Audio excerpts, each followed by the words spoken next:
Unberechenbar, unbeherrschbar. Und so schön. Wellen faszinieren uns seit jeher. Für mich ist das Besondere an Wellen gerade, dass sie sich so schwer erklären lassen. Dass man das Gefühl hat, die machen eigentlich, was sie wollen. Okay, aber was ist so schwer daran, eine Welle zu verstehen? Wir wissen nicht wirklich, was im Ozean passiert. Dafür haben wir zu wenige Messungen. Wo Messungen fehlen, ist Platz für Fantasie. In Hollywood gibt es Monsterwellen, die ganze Kreuzfahrtschiffe mit sich reißen. Wie im Film Die Höllenfahrt der Poseidon von 1972. Dass es Wellen dieser Größe gibt, das hatte man eigentlich nicht auf dem Schirm. Klingt verrückt, aber Monsterwellen gehören zu den Naturphänomenen, die es nach wissenschaftlichen Theorien gar nicht geben dürfte. Trotzdem wird immer wieder von ihnen und auf mysteriöse Weise verschwundenen Schiffen berichtet. Lässt sich das Rätsel der Riesenwellen überhaupt lösen? Und was hat das alles mit einem brennenden Streichholz zu tun?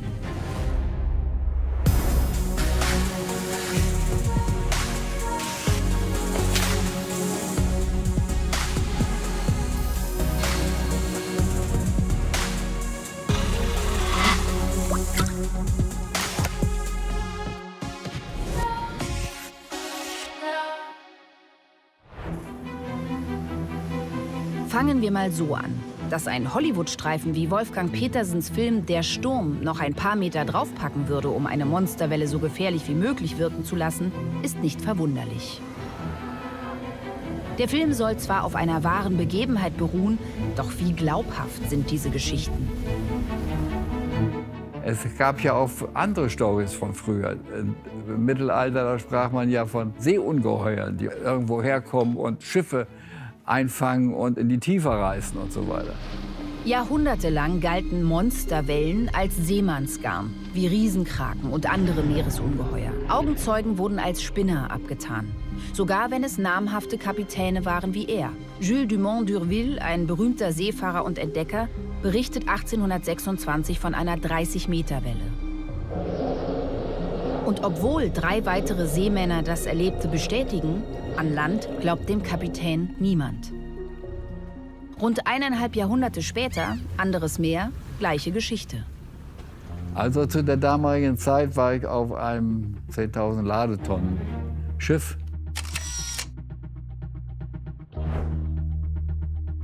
Und wir fuhren in Linie in die Karibik. Marquardt ist damals 2. Offizier an Bord der MS Württemberg. Auf dem Atlantik gerät der Frachter in hohe Wellen. Dann wurde das immer mehr Wind, immer mehr Wind. Und wir machten ziemliche Sprünge mit unserem Dampfer. Also es war allerhand los.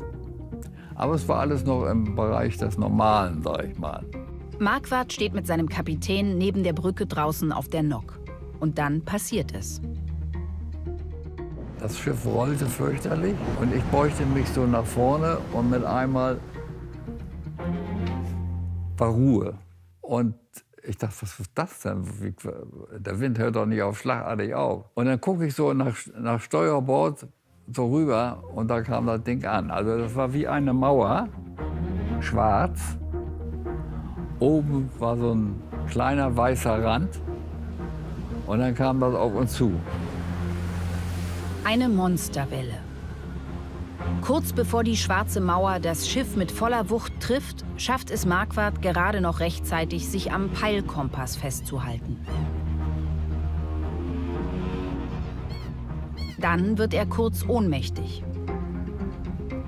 Als er wieder zu sich kommt, sieht er das Ausmaß der Verwüstung.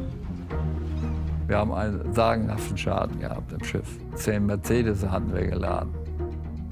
Die waren Kleinholz. Die Mannschaft kommt heil aus der Sache raus. Niemand wird schwer verletzt.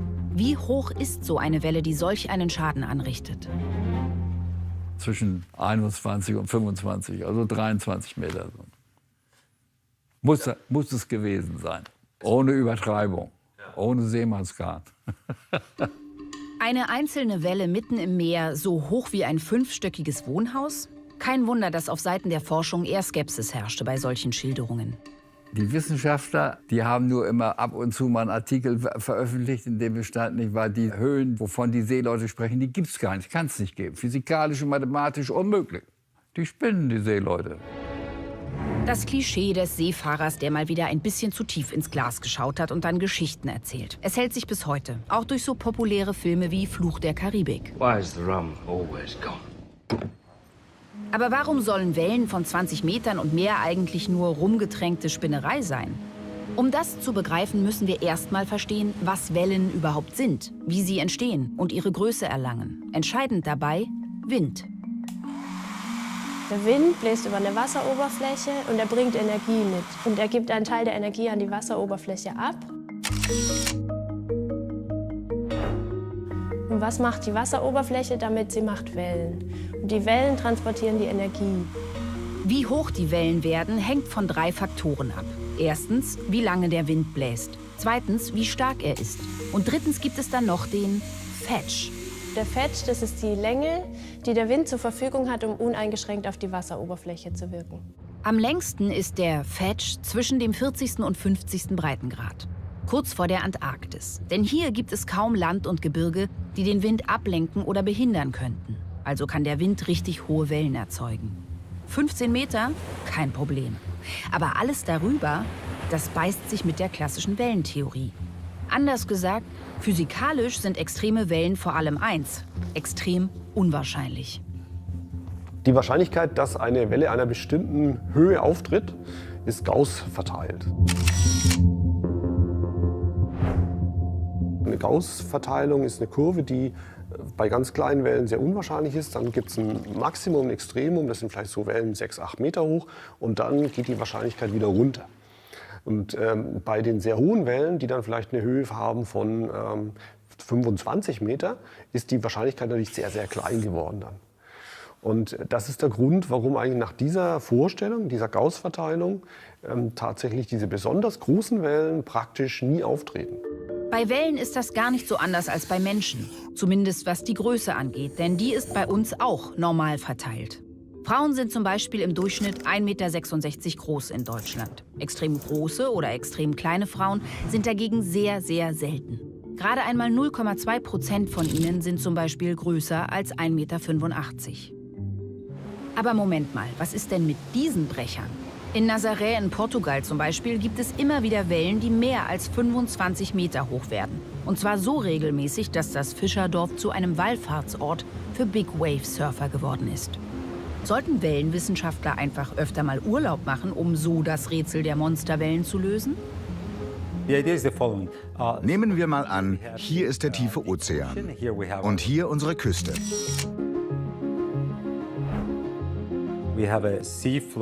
Der Meeresboden steigt hier immer weiter an. Das Wasser wird zunehmend flacher. Hier seichtes Wasser, dort das tiefe. Die Wellen bewegen sich und werden langsamer, weil die Wassertiefe abnimmt. Und sie beginnen sich zu stauen und werden größer und größer. Eine Steilfront bildet sich, die dann durch die Schwerkraft gebrochen wird. Und das passiert an einem Strand jeden Tag. Soweit so normal. Nazaré hat aber eine Besonderheit. Vor der Küste liegt ein Unterwasser-Canyon. Das Unterwassergebirge wird zur Küste hin immer schmaler. Wie durch einen Trichter quetschen sich die Wellen Richtung Land, angepeitscht vom Wind. Vor allem im Winter jagen Stürme ungehindert über den Atlantik Richtung Portugal. In Nazaré treffen sie dazu noch auf eine entgegenkommende Strömung. Das alles macht die Wellen so riesig. Klingt nachvollziehbar. Was ist dann das Problem mit den Monsterwellen? In Nazaré bei den Surfspots ist es ja so, da kommen ja eine große Welle nach der anderen rein. Das sind also eigentlich die Wellen, die dahin gehören. Also es sind keine Monsterwellen. Monsterwellen sind wirklich Wellen, die auftreten, wenn starker Seegang herrscht. Zum Beispiel man hat 6 bis 8 Meter hohe Wellen. Und dann tritt aber völlig aus dem Blauen heraus, aus dem Nichts heraus, dann plötzlich eine Welle mit 25 Meter Wellenhöhe auf. Das ist die klassische Monsterwelle. Deshalb heißen die Dinger auf Englisch wohl auch Freak Waves, weil sie sich etwas, nun ja, anders verhalten als ihre Wellenkolleginnen. Eben irgendwie ausgeflippt. Also eine Freak Wave ist eine Welle, die mehr als 2-mal so groß ist wie alle anderen Wellen, die dort gerade beobachtet werden. Wenn also Wellen bei Tosender See, sagen wir, 12 Meter hoch sind, dann kann die eine Freakwelle unter ihnen durchaus 25 Meter hoch sein. Das wissen wir seit dem Neujahrstag 1995. Denn an diesem Tag gibt es an der Gasplattform Draupner in der Nordsee nicht nur schlechtes Wetter. Auch 12 Meter hohe Wellen knallen gegen die Plattform, nichts Ungewöhnliches. Doch was dann gegen 3 Uhr nachmittags am Horizont auftaucht, das hat die Besatzung noch nie gesehen. Eine Riesenwelle rauscht an und kracht auf die Plattform. Ein Sensor misst knapp 26 Meter. Die Draupner-Messung wurde zuerst von den meisten Leuten nicht geglaubt. Also man muss sich ja die Draupner-Zeitreihe anschauen, dann sieht man, da sind diese Wellen, die kommen da so und dann ist mittendrin plötzlich so ein Ausschlag. Und dann geht es wieder ganz normal weiter. Und wenn man das so sieht und man hat vielleicht vorher selbst auch Messungen gemacht, dann würde man erst mal denken, ja, da ist irgendwas schiefgegangen, da hat jemand an den Sensor geklopft. Aber die Messung stimmt. Ein Präzisionsinstrument zeichnete die Welle selbstständig auf. Irrtum ausgeschlossen. Die Draupnerwelle wurde mit einem Lasergerät gemessen und das ist fixiert an der Plattform. Das guckt nach unten zur Wasseroberfläche und misst den Abstand zur Wasseroberfläche. Der Laser ist mit einem Sensor am Fundament der Plattform verbunden. Und der Sensor misst eine Welle von 25,6 Meter Höhe. Eine Freakwave, so hoch wie das Brandenburger Tor, inklusive der Quadriga. Es ist wirklich spannend zu sehen, dass Wellentheoretiker klare Aussagen gemacht haben, dass es solche Ereignisse nicht geben kann, weil die Wellentheorie das nicht beinhaltet hat. Für den Bau der Draupner hatte man in den 80er Jahren errechnet, dass es eine 20 Meter hohe Welle in der Nordsee einmal alle 10.000 Jahre gibt. 26 Meter hohe Wellen kamen in den Berechnungen gar nicht vor. Ein Glück, dass die Plattform dennoch gehalten hat.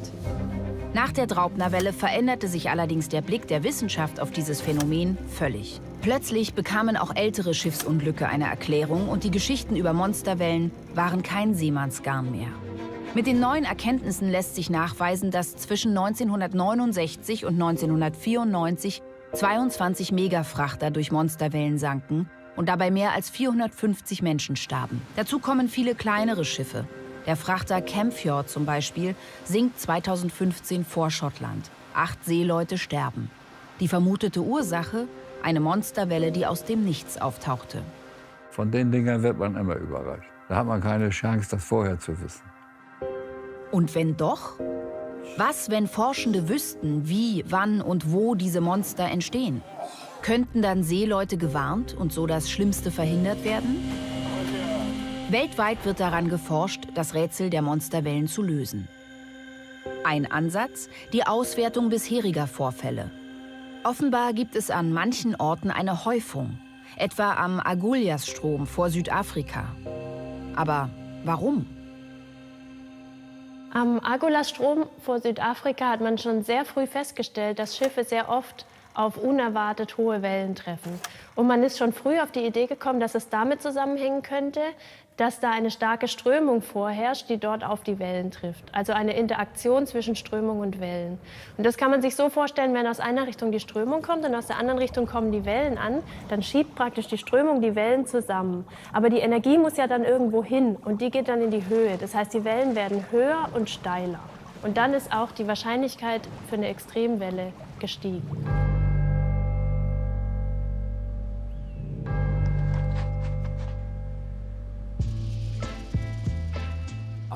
Ich erinnere mich, dass ich als Kind mit einer Lupe Sachen angezündet habe. Meine Mutter fand das nicht so gut, aber die Idee ist die gleiche wie bei der Monsterwelle. Denn wenn elektromagnetische Wellen durch eine Linse fallen, kann man sie auf einen Punkt fokussieren und dann schafft man wirklich einen Ort, an dem es eine Menge Energie gibt. Wie das Sonnenlicht unter der Lupe bündelt sich auch an Meeresströmungen eine Menge Energie. Und die ist gefährlich für Schiffe. Das passiert nicht nur vor Südafrika. Auch in anderen Gebieten entstehen Riesenwellen, zum Beispiel östlich von Japan oder an der Ostküste der USA. Es sind Gebiete, wo große Strömungen entlang fließen, wie der Kuroshio oder der Golfstrom. Bedeutet das im Umkehrschluss Entwarnung für Regionen wie das Mittelmeer, in denen es keine starken Strömungen gibt? Leider nein, wie der Fall des Kreuzfahrtschiffes Grand Voyager 2005 zeigt. Auf dem Weg von Tunis nach Barcelona, 60 Meilen von Menorca entfernt, gerät es in Schwierigkeiten.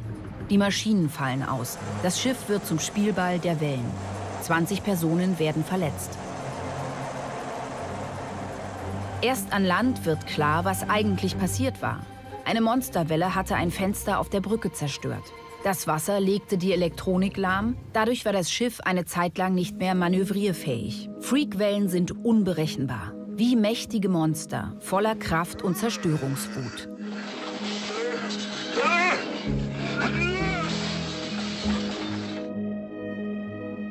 Diese Kugel entspricht der Kraft, die eine 3-Meter-Welle auf das Schiff ausübt.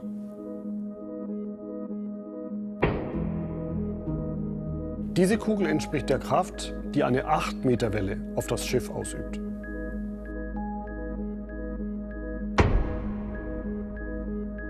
Und diese Kugel entspricht der Kraft, die eine Monsterwelle auf das Schiff ausübt. Wenn Monsterwellen ihre gewaltige Kraft auch in Regionen ohne starke Strömungen entfalten können, wie der Fall der Grand Voyager im Mittelmeer zeigt, gibt es offenbar noch andere Gründe, wie diese Freakwaves entstehen. Die einzelnen Wellen werden einfach überlagert, einfach addiert. Also bei einem natürlichen Seegang gibt es ja längere Wellenanteile, kürzere Wellenanteile und diese werden einfach addiert. Klingt kinderleicht. Die Wellen stapeln sich einfach übereinander nach dem Prinzip 1 + 1 = 2. Auf alten Aufnahmen dieses Wellenkanals sieht das so aus. Der Effekt nennt sich Superposition. Kurze und damit langsamere Wellen werden von schnelleren und längeren Wellen eingeholt. Die Wellen überlagern sich und werden zu einer einzigen großen.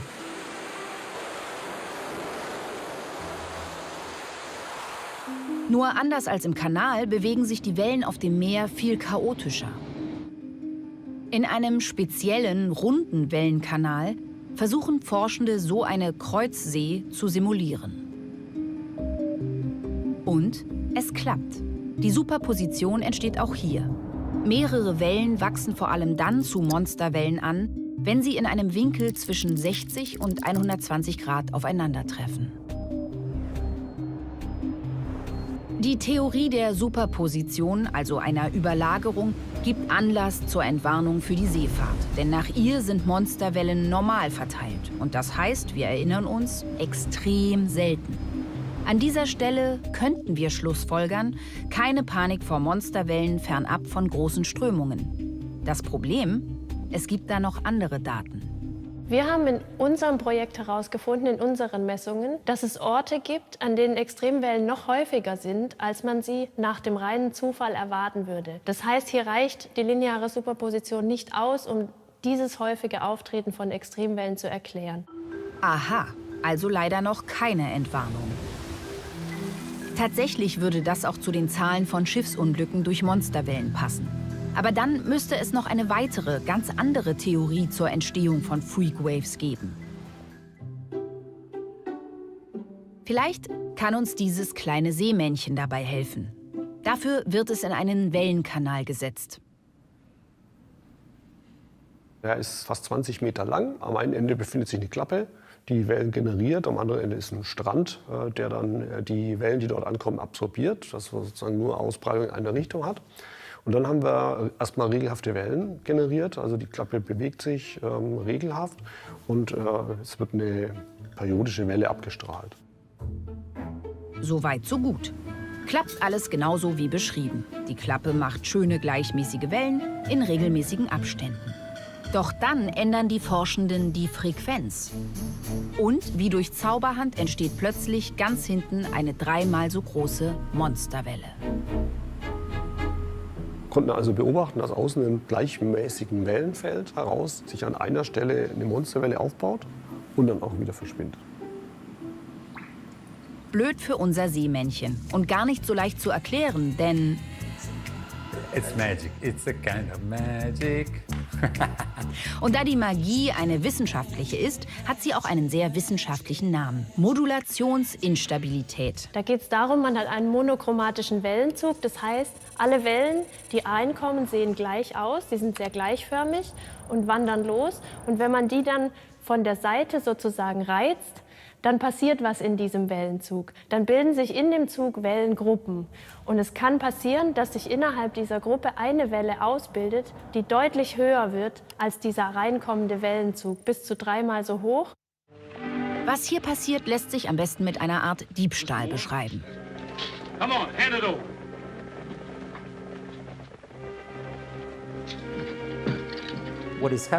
Was passiert? Eine einzelne Welle zieht Energie von anderen Wellen um sie herum und wird immer größer. Das ist ein typischer nicht-linearer Effekt. Und das kann dazu führen, dass die Welle 2-, 3-mal so hoch wird wie eine vergleichbare Welle. Vielleicht sogar noch höher. Die Theorie der Modulationsinstabilität ist für die Schifffahrt viel bedrohlicher als die der Superposition. Denn nach ihr können Monsterwellen nicht nur viel größer werden, sie treten auch häufiger auf. Ungefähr 10-mal so oft. Offenbar hängt also alles daran, welcher Effekt der entscheidende ist. Laborsimulationen helfen hier nur begrenzt, weil das Meer komplexer ist als das, was im Wellenkanal getestet werden kann. Wir brauchen also mehr Daten. Und die könnten Messbojen liefern, die aufzeichnen, was vor und nach einer Monsterwelle geschieht und in welchem Umfeld sie entsteht.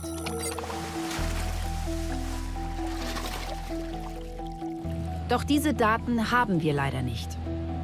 Das führt dazu, dass in der Wissenschaft über die Entstehung von Riesenwellen noch keine Einigkeit besteht.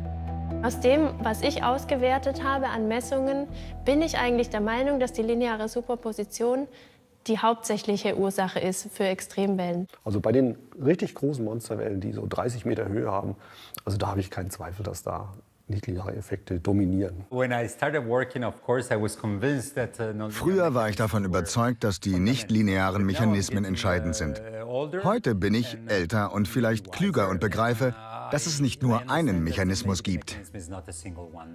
Wir sollten die Wellen genau im jeweiligen Umfeld prüfen, um sagen zu können, Modulationsinstabilität, Strömung oder Superposition. Es kann also auch sein, dass nicht ein Effekt hinter den Monsterwellen steht, sondern je nach Welle mal der eine, mal der andere. Gerade deshalb ist es notwendig, in Zukunft den dominierenden Effekt zu finden, um Gefahren besser einschätzen zu können.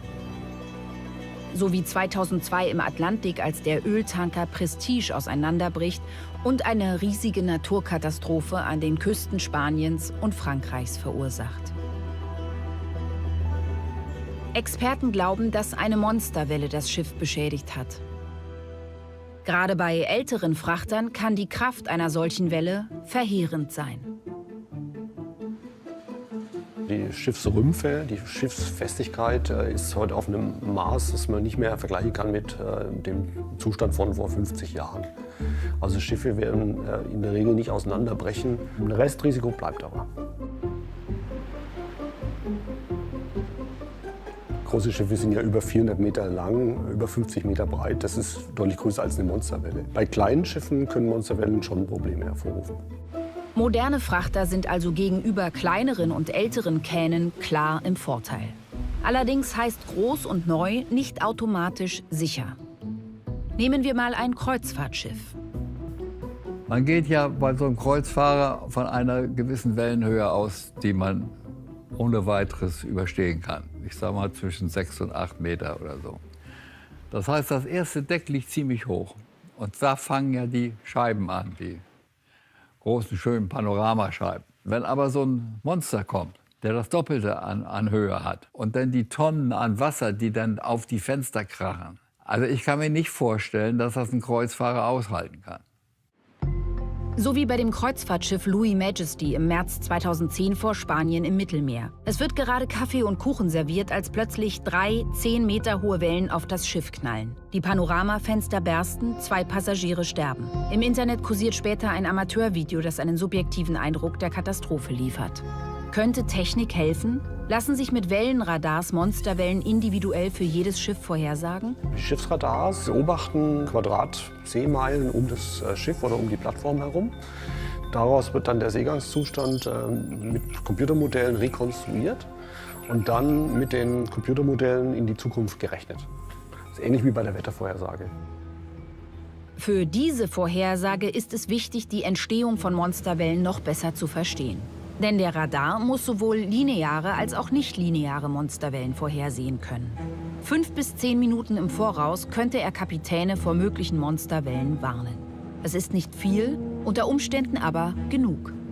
Je mehr Zeit Sie haben, umso besser ist es. Sie können alle warnen an Bord. Das heißt, Sie können dadurch die Schäden minimieren, die eventuell auftreten. Schlimm ist es, wenn Sie keine Zeit haben. Dann da können Sie auch nichts machen. Dann sind Sie darauf angewiesen, dass es gut geht, dass Sie Glück haben. Eine Vorhersage, die über die 10 Minuten hinausgeht, ist bisher unmöglich. Dafür ist das Meer zu chaotisch. Das Thema Monsterwellen ist nicht einpreisbar. Man kann das Restrisiko, das ein Schiff kentert, nicht ausschließen. Und man muss damit leben. Monsterwellen weiter zu erforschen, wird helfen, Schiffe, Umwelt und Menschenleben zu schützen. Ein Stück Unbeherrschbarkeit bleibt wohl immer übrig. Und vielleicht liegt darin auch ihre Faszination.